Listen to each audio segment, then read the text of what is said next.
Pete Simon is the recipient of the Southwest PGA Merchandiser of the Year for private facilities.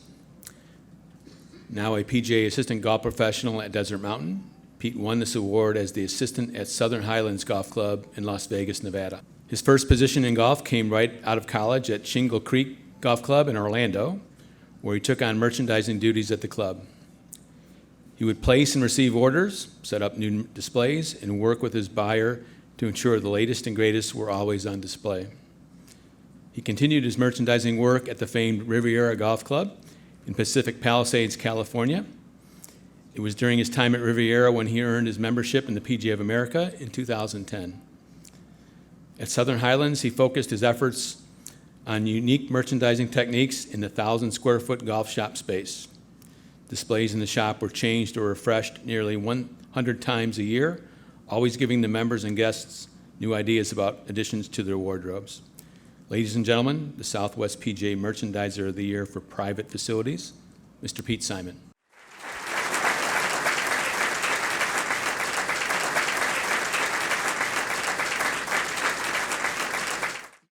You started out at Shingle Creek in Orlando. What drew you to merchandising early on in your career?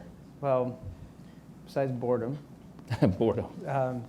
I honestly, I probably should go back a little bit and to when I was in high school. Played soccer growing up, and soccer, basketball were my two main sports. I really didn't play golf a couple times a year, just with the family and getting out and enjoying the sun. But we got these hideous golf or soccer uniforms, and the whole club got them. And that was from 6-year-olds to 18-year-olds, and we all looked ridiculous. What they look like? What were they? Describe how so bad it's like, they were. There's a line down the middle, it's half blue, half white. Kind of like what shorts. golfers are wearing now, right? Yeah, pretty much. So they looked ridiculous, and I wouldn't stand for it. So I found some uniforms that I really liked. I was a big Nike fan. I would wear matching outfits to soccer practice. That's how much, I loved to dress well, and it was a process every day to get ready. My wife hates it right now, but... Did your teammates catch on? Did they follow your lead? Yeah, so long story short, found what I wanted, pitched it to the parents, and they were all on board. They all paid for it, and we had different uniforms than the rest of the club. And then all of a sudden, the rest of the club was like, well, they look better than us, so let's get that. And I guess it kind of snowballed from there. But,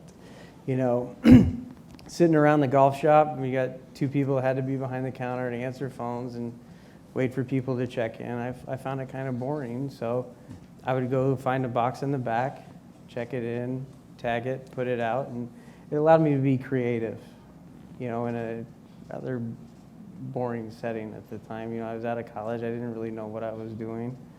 My dad said, hey, there's this new golf course opening up in your town. You should go check it out. And I kind of saw the writing on the wall, like, go get a job, kid. So. What's the craziest display you've ever created in the golf shop? Well, being in Las Vegas. Lots of opportunities, right? I mean, you made a killing on that guy that's like, oh, I'm wearing this out tonight, this floral print shirt looking like that, right? Yeah. So let's put this great floral shirt on this mannequin right when they walk in the shop, and we'll wow them. Unfortunately, those are the first two shirts I sold, and it ruined my display.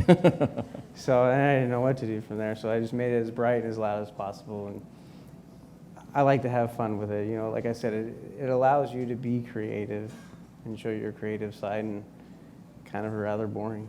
Right. And there's so many things that we do and as golf professionals, right? And a lot of people don't understand the varied roles that we play. And one is as a merchandiser, and it's so important to create that atmosphere in a golf shop. So it's definitely an art, it's a talent, and I think some people have it, some people don't.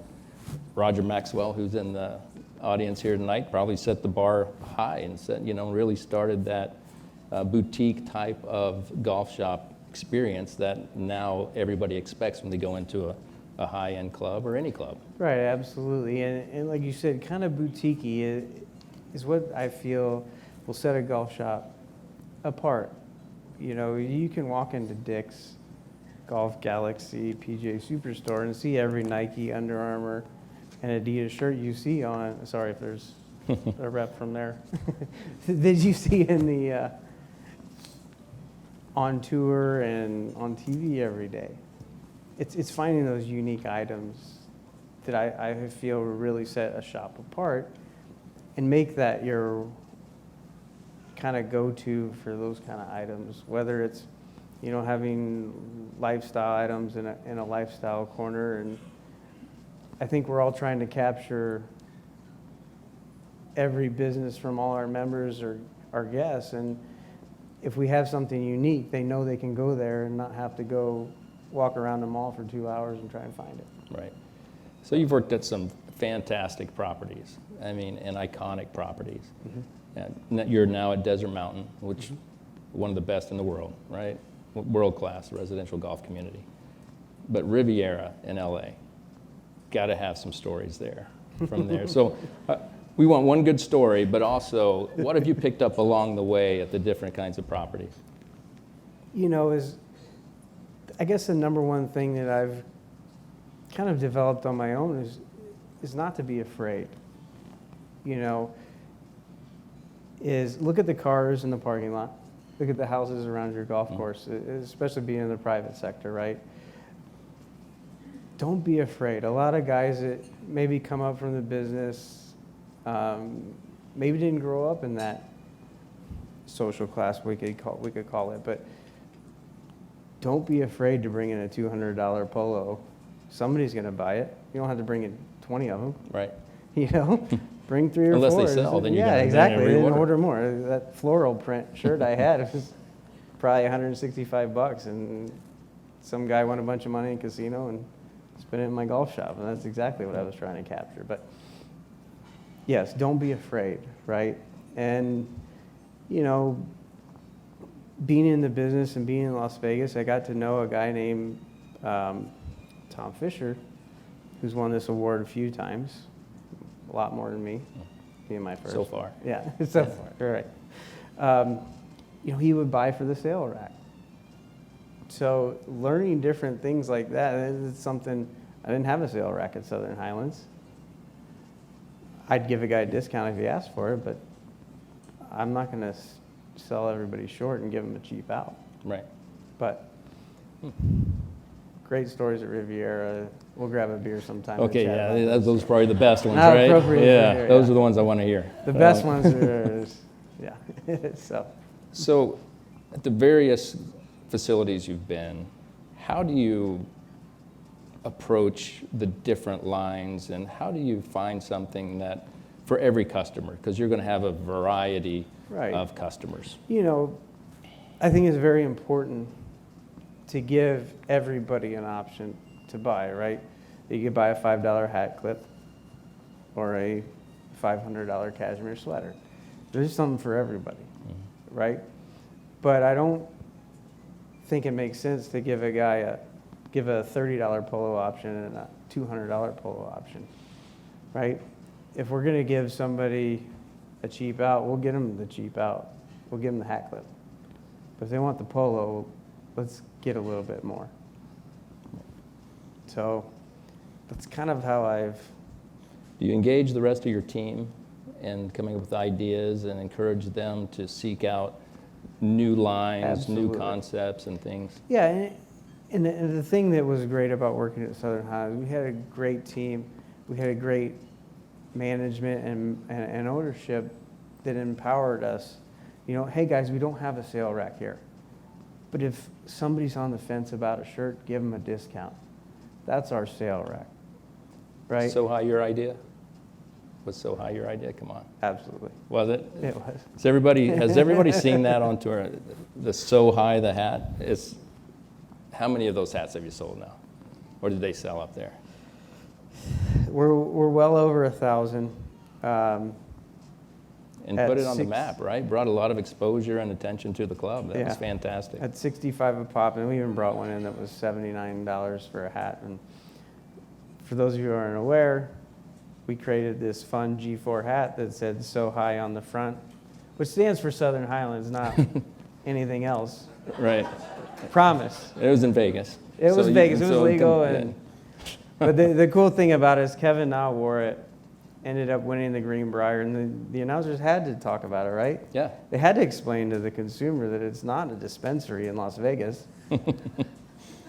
It's his home club, so. But that's where your creativity created something really special and brought a lot of value to the club. And the members are proud of it, and the team's proud of it. And those are things that really set you apart. One of the reasons you're up here on stage right now. Yes. So you have to continue to do that.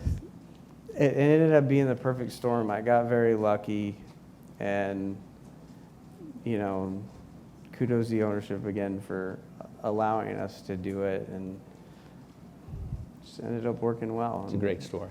Yeah. I only have 20 of them left, but. So now with technology, social media, and everything else that's so popular, how are you utilizing that technology to stay connected with the membership and promote new products and lines?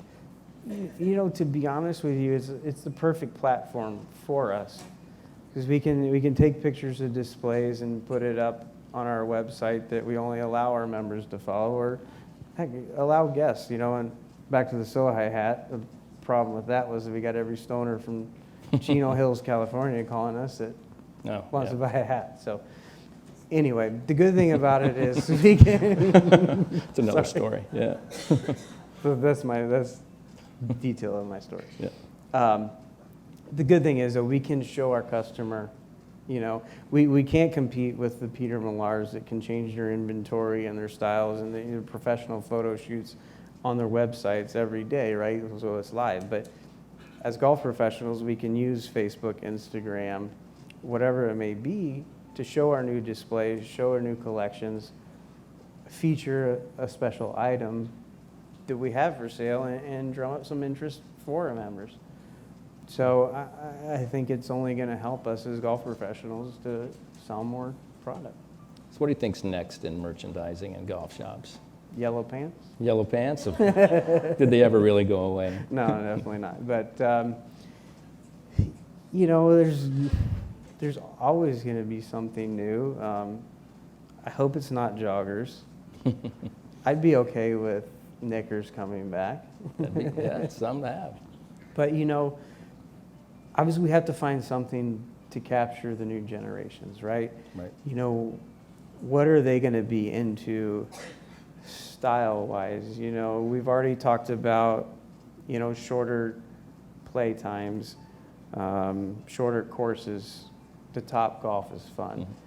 So I guess merchandise-wise, anything you can give them that gives them a memory of their experience will go a long way.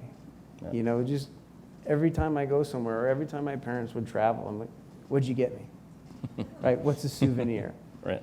Right? And I think as far as golf merchandise goes, if we can, you know, we've done a good job of putting a logo on everyday items, you know, whether it's phone cases or stuff like that. It's done well, and Yep. I think future's promising. So who's been an influence, and anybody here tonight that you'd like to thank and kind of helped you along the path? And Yeah, you know, my wife obviously has been a big support. She's helping raise our son. She's done a phenomenal job. I always knew I wanted to be a dad growing up, and it's way better than I ever thought it would be. So for her to give me that, it's awesome. And the fact that I can say, honey, I got to get up at 3:30 this morning and go do inventory. and she And understands? Yeah, she understands. I'm Is she forever here? indebted. Absolutely. She's the most beautiful woman in the room. Obviously, All my right. opinion is very biased, but What's her name? thank you, T. Thank you, Tara. So, but no, it's obviously my parents are here today. They came from Missouri and Indiana, and Well, thank you for all your support, and not saying, yeah, go get a real job, kid, but kind of, sort of, in a way. Go make some money so I don't have to pay for everything. right. So, Well, obviously you've made a difference, and they have to be proud of that. And as PGA professionals, we're all very proud of what you do, and thank you. and the talent and the skill at what you do. And I know it's just the beginning, and you're going to do some great things. Thank you. And congratulations on this award. So, Yeah. Pete Simon, your Merchandiser of the Year for private Cool. facilities. And thank you Oh. guys very much as this section for supporting me and allowing me to be here and putting this on. This was a great event. So I'm very appreciative of you guys. Thank you. Congratulations.